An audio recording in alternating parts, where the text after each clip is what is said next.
Hi, I'm Starr O'Hara. Welcome to episode 0 of SteemNomadic, my new video series where I interview Steemians who travel, or are expats, or are digital nomads, or otherwise itinerant. I just wanted to take a few minutes and share with you why I decided to start the video series and what I hope to accomplish with it. So, the thing is, I love to travel.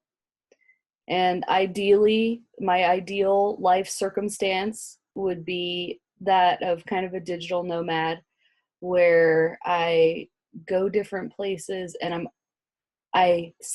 what I would like to do is settle for 6 months in a place. Like maybe I'll be in, Mexico for 6 months, and then I'll go to Prague for 6 months, and then maybe I'll go to Thailand for 6 months. And I feel like 6 months is long enough to really assimilate into a culture and really experience it, really experience a place as being part of it, rather than just as a tourist. Any longer than that, maybe 6 months to a year is a good length. And then any longer than that, it just becomes home again, right? It's not unique or, it's still unique. Every place is unique, but it's not an adventure anymore. You grow accustomed to it, and it's just like being back home, except a little different, right? So that would be my ideal thing that I would do. Right now, there are multiple things going on in my life that prevent me from doing just that. I can still travel, but only for like a week or two at a time, which is not long enough to have those kinds of experiences. The things that are going on in my life that prevent me from traveling in the way that I desire to are my dad has some health problems, and my mom and I are providing 24-hour care for him.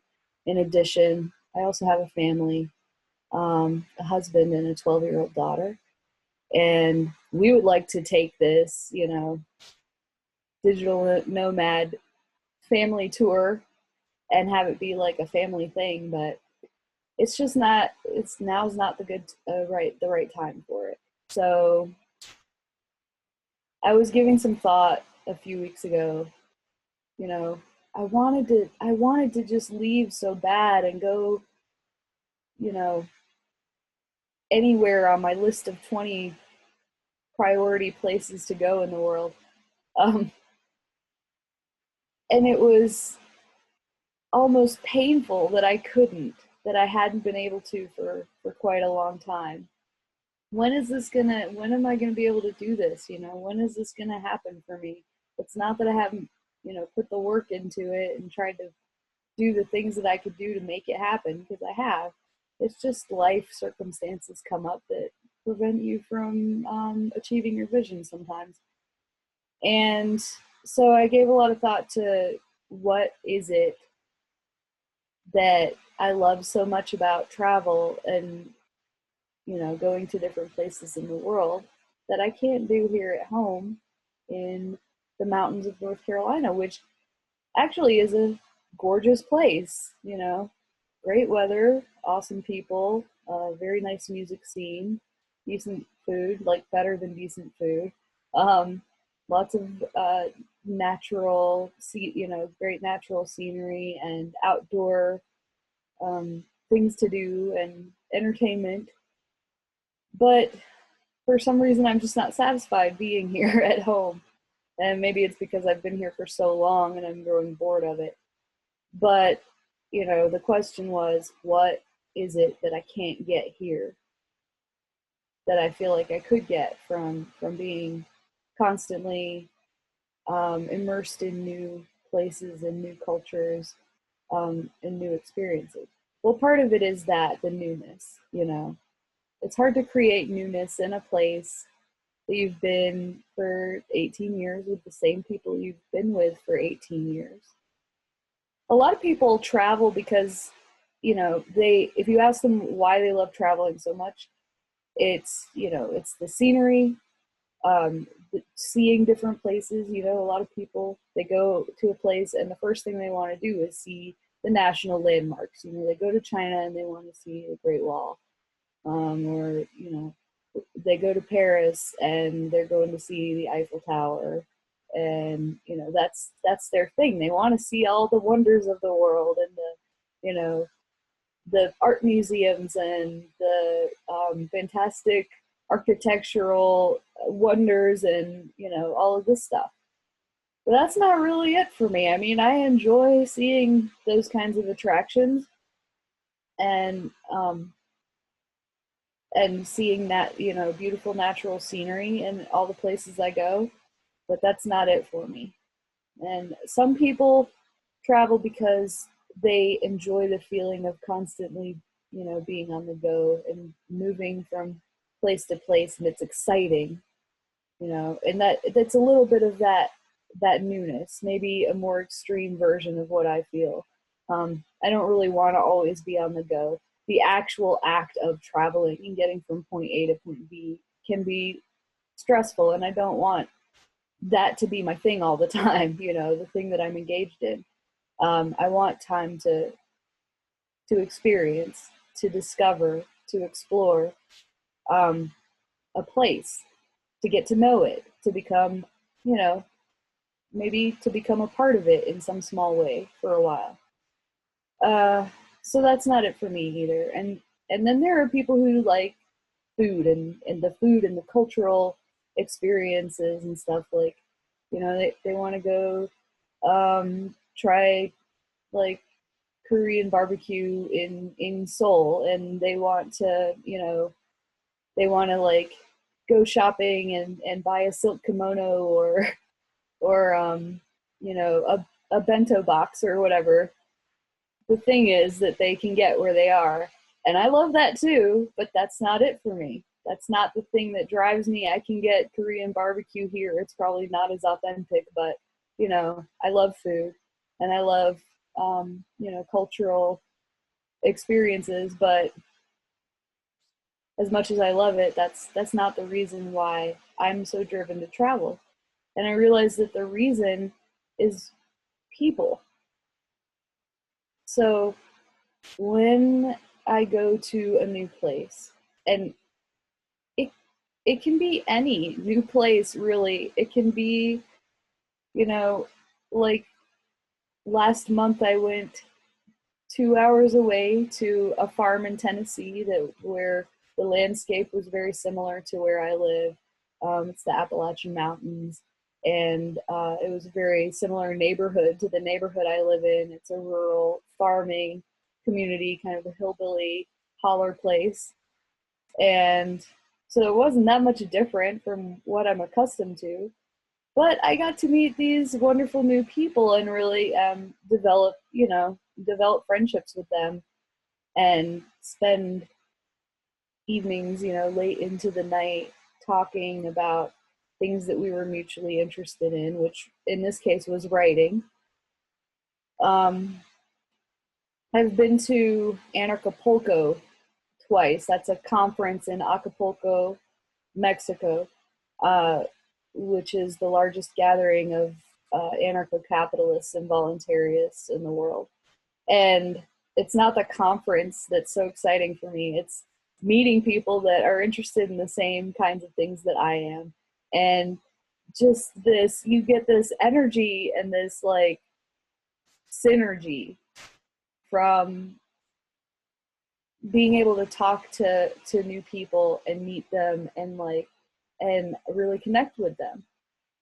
And that's what I love about traveling is I always, whenever I go a new place and become part of that place for a while, I I get to spend time with and connect with new people who I never otherwise would have encountered, who have similarities with me and differences from me, and we get to, you know, just enjoy being in each other's company and building ideas and all of that kind of stuff. That's my favorite part about traveling.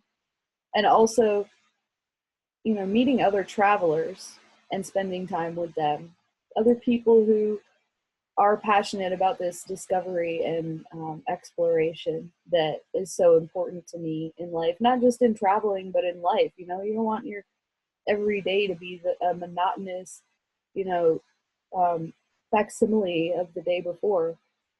And it can kind of get that way when you're always in the same place with the same people doing the same things.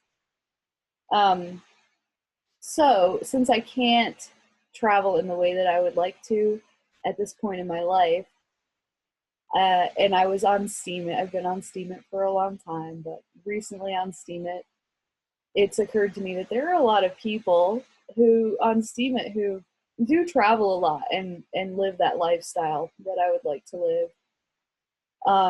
Or, you know, maybe not the same exact way that I would like to do it, but they, you know, they have similarities and they're, you know, moving from place to place and experiencing all these things and doing it in their own way. And I'm not just talking about, you know, people who make the top 10 in the travel category every week. I'm talking about a lot of minnows and a lot of people who've been around on Steemit for a long time,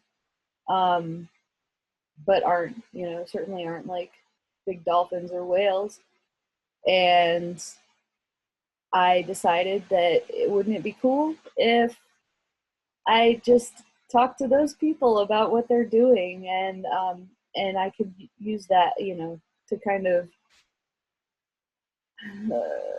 voyeuristically satisfy my craving for travel, and at the same time provide a service to other Steemians who are interested in doing so.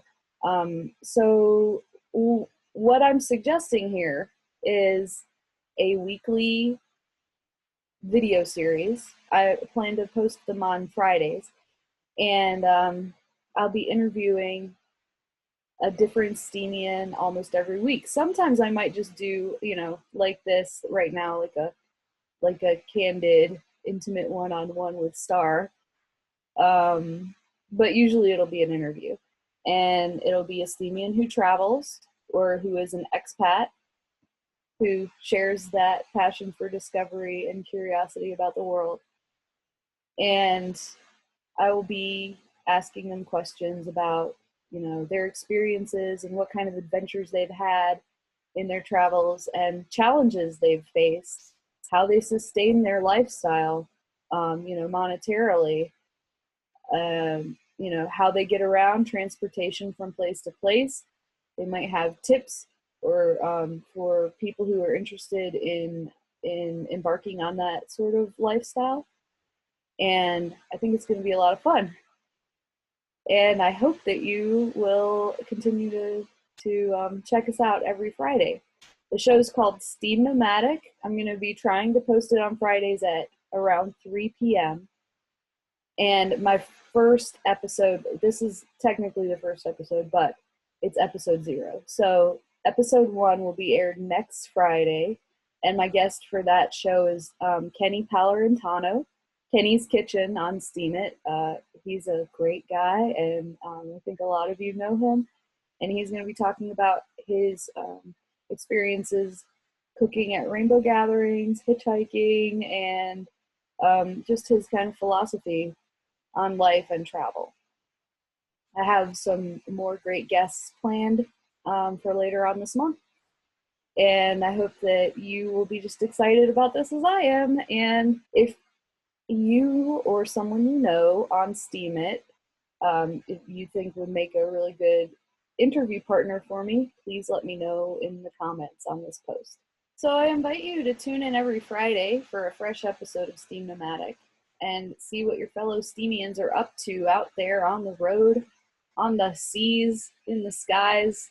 Maybe somebody's going on an intergalactic mission that I'm unaware of.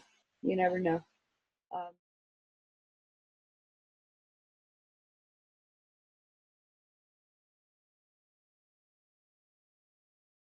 And I can't wait. Bye.